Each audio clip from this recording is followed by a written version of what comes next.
La dinámica narcisista y los efectos de nuestra especie son omnipresentes. Nadie está libre de nosotros en sus vidas.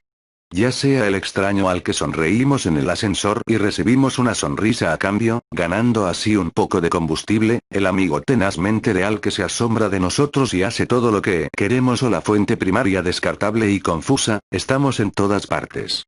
¿Nos encuentras caminando por la calle, en tu lugar de trabajo, en el bar, en el hospital, en tu cama y también en tu familia? Mucho de lo que se ha escrito sobre nuestra clase pertenece a la trampa romántica de una víctima involuntaria que se enamora loca y profundamente de nosotros, sufre la crueldad de la devaluación y luego es arrojado a un lado sin explicación antes de ser aspirado de nuevo y el proceso comienza una vez más. Esto es así porque este tipo de dinámica narcisista es una de las más devastadoras, debido a la fuerza del sentimiento, la proximidad entre el narcisista y la víctima y el período de exposición. El hecho de elegir a alguien para que sea la fuente principal de nuestra pareja íntima se considera el compromiso más obvio con nuestro tipo y encaja con el modelo estándar de seducción, devaluación, descarte y aspiradora. Por supuesto, como he demostrado, hay mucho más que este modelo estándar, con el período de focalización, la seducción inicial y luego el período de oro de la seducción, la zona extraña, los períodos de descanso y así sucesivamente. Además, hay variaciones para aquellos que son fuentes secundarias de pareja íntima o aquellos que se encuentran con la sucia fuente secundaria de pareja íntima secreta. También está la situación de los amigos del círculo interno y externo, que son fuentes secundarias no íntimas, que disfrutan de períodos de oro alargados, y los que son fuentes terciarias, que pueden experimentar una breve ráfaga de seducción y ningún período de oro o la malicia de una aspiradora maligna desde el principio. Mientras que la metodología de nuestra clase tiene muchas similitudes, también hay muchas variaciones que dependen de la naturaleza de la fuente con la que estamos enredados, y esto es igualmente aplicable a la familia. Los miembros de la familia son casi siempre fuentes secundarias para el narcisista. La mayoría no son íntimos, pero en ciertos casos hay miembros de la familia que son fuentes secundarias íntimas. Ocasionalmente puede haber una situación en la que un miembro de la familia es la fuente principal. Estos son más raros pero ciertamente no son inauditos. De nuevo, estos son principalmente no íntimos pero también hay ejemplos íntimos. Si el miembro de la familia es una fuente primaria, hay una mayor probabilidad de intimidad que como fuente secundaria. La instancia familiar es variada. Puede tener un padre o abuelo narcisista, un hermano puede ser el narcisista, un primo o su hijo o hijos pueden ser narcisistas. Las familias mixtas también pueden traer a un pariente adoptivo que sea narcisista.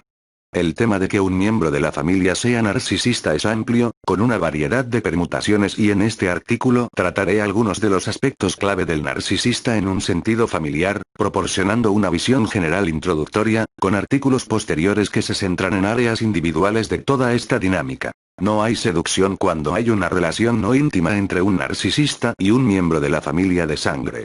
Esto se debe a que la relación familiar ya ha creado un vínculo y un sentido de obligación que la seducción crearía de otra manera.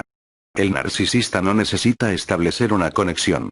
En todas las demás dinámicas con un narcisista, la víctima comienza como un extraño remoto o un desconocido. Puede permanecer en ese lugar y es seducida simplemente por la provisión de una o varias ráfagas de combustible. Piensa en el extraño en el ascensor o en alguien con quien un narcisista coquetea en línea. Este individuo puede convertirse en una fuente secundaria al hacerse amigo o colega y luego ser promovido a una fuente primaria. Las promociones pueden ser rápidas pero para atraer al individuo a ellas para empezar debe haber una seducción. Esto no sucede con el miembro de la familia. Conoces al narcisista como tu padre o abuelo y tienes una conexión establecida con ellos desde el nacimiento. Conoces al narcisista como tu hijo y tienes una conexión establecida desde su nacimiento. Conoces al narcisista como un hermano o un primo y tienes una conexión establecida desde tu nacimiento o el de ellos, dependiendo de quién sea el mayor. Esta conexión crea un sentido de obligación. Como padre, está obligado a cuidar de su hijo. Como niño estás obligado a estar bajo el control de tus padres. Como hermano o primo, estás obligado a estar conectado a ellos por razón de la sangre. Así el narcisista no necesita seducir al familiar para crear el vínculo. El vínculo ya ha sido establecido por el hecho de ser un miembro de la familia.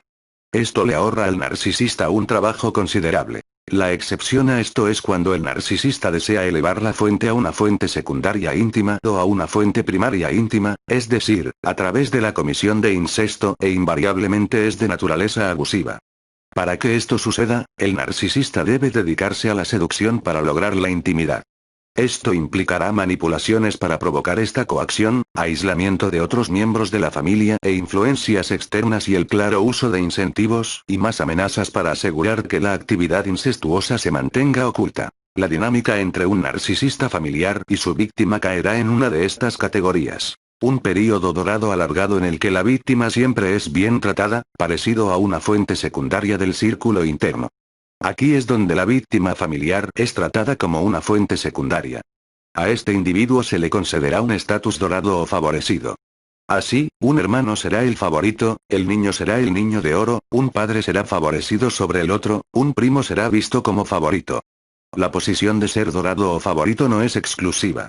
Es totalmente permisible para el narcisista tener dos primos que sean favoritos, dos hermanos que sean favoritos o un padre que tenga dos hijos de oro. Lo que siempre debe haber cuando hay uno o más parientes favorecidos o de oro, debe haber un pariente chivo expiatorio también que tenga un rango equivalente. Así, con el niño o niños de oro, habrá un niño que sea el chivo expiatorio, un niño narcisista puede favorecer a sus padres biológicos y hacer de chivo expiatorio al padrastro o madrastra y así sucesivamente. Esto es necesario porque el narcisista necesita a alguien con quien compararse para crear el favoritismo.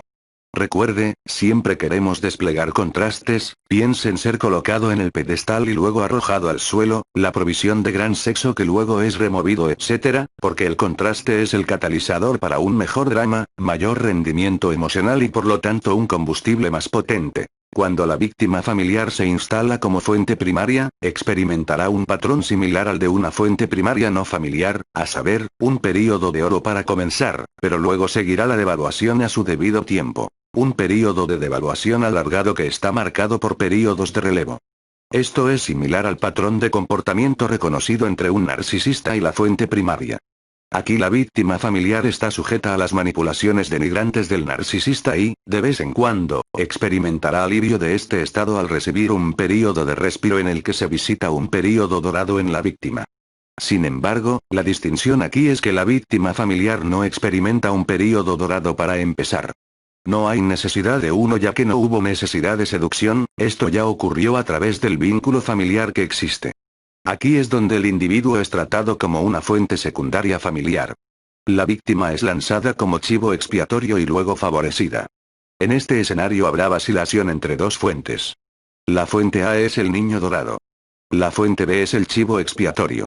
La fuente A se convierte en el chivo expiatorio y la fuente B se convierte en el niño dorado antes de que cambie nuevamente. Un período de devaluación alargado que no tiene períodos de relevo, pero la víctima obtiene cierto alivio de la devaluación porque es una fuente secundaria y, por lo tanto, el narcisista no los llama con la misma frecuencia para obtener combustible.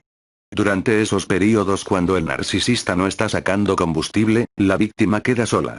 Sin embargo, no hay un comportamiento positivo hacia la víctima, como ocurre cuando hay un período de descanso.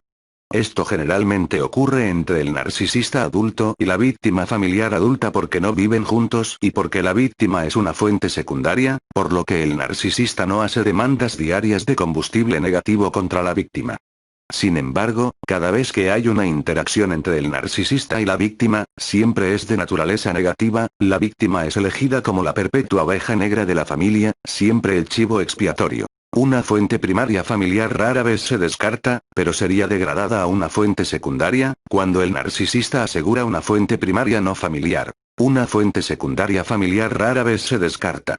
Si la fuente secundaria familiar se involucra en un comportamiento que el narcisista considera traidor y traicionero, en lugar de descartar al individuo, que es menos probable debido al vínculo familiar, mantendrá a ese individuo como un chivo expiatorio perpetuo. Si una fuente primaria o secundaria familiar trata de escapar del narcisista, entonces habrá desplazamientos utilizando la dinámica familiar, otros miembros de la familia se volverán fácilmente obedientes como tenientes, para atraer al individuo nuevamente bajo el control de los narcisistas. La fuga suele ser mucho más difícil para la víctima porque el vínculo familiar existente es especialmente oneroso para la víctima en términos de culpa, querer ayudar y tener un sentido de obligación hacia su pariente. Los narcisistas utilizan a los tenientes familiares regularmente y es muy raro encontrar un narcisista sin uno. Este puede ser el otro progenitor cuando el niño es un narcisista o si uno de los padres es un narcisista, puede ser un hermano, especialmente si se le concede el estatus de niño de oro, que se utiliza y triangula con la víctima con chivo expiatorio. Los miembros de la familia son casi siempre miembros significativos de la fachada. Esto se debe a que niegan el comportamiento del miembro de la familia, no pueden aceptar que un pariente consanguíneo actúe de esa manera, prefiriendo no enfrentarse al comportamiento, diluir su efecto y minimizarlo en su lugar. Estos son solo algunos de los elementos clave de una dinámica narcisista familiar y varios elementos y vertientes de esto se detallarán y enfocarán a su debido tiempo.